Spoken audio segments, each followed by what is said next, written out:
నేను నిన్న గాంధీ భవన్లో మాట్లాడేటప్పుడు మరి కేటీఆర్ గారు క్యారెక్టర్ గురించి, మరి వారి గతంలో వారు చేసినటువంటి కార్యక్రమాల గురించి, మహిళల మీద వారికి ఉన్నటువంటి మరి చులకన భావం గురించి మాట్లాడుతూ మరి ఆయన నన్ను రొచ్చగొట్టే విధంగా మాట్లాడినప్పుడు నేను భావోద్వేగానికి లోనై మరి కొన్ని ఆయన మీద నేను విమర్శలు చేయాల్సిన అవసరం వచ్చింది.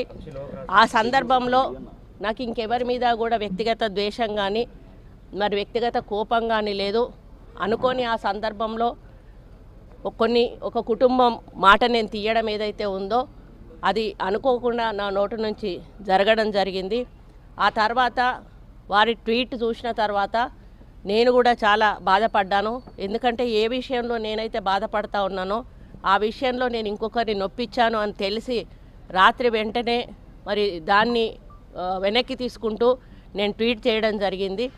కాబట్టి నాకు జరిగిన అవమానం, నేను పడ్డ బాధ ఇంకొకరు పడకూడదు అనేటువంటి ఒక ఆలోచనతోటి నేను బేషరతుగా దాన్ని వెనక్కి తీసుకోవడం జరిగింది. కానీ కేటీఆర్ విషయంలో మాత్రం తగ్గేది లేదు. ఆయన తప్పనిసరిగా క్షమాపణ చెప్పాల్సిన అవసరం ఉంది. ఆయనే చేసేదంతా చేసి ఈరోజు నన్ను క్షమాపణ చెప్పాలి అని డిమాండ్ చేయడం ఏదైతే ఉందో మరి దొంగ దొంగ అని తనే దొంగ అని అరిచినట్టుగా ఉంది. ఆ విషయంలో మాత్రం ఎట్టి పరిస్థితుల్లో కూడా వెనక్కి తగ్గేది లేదు. Subscribe us and press the bell icon for more interesting updates.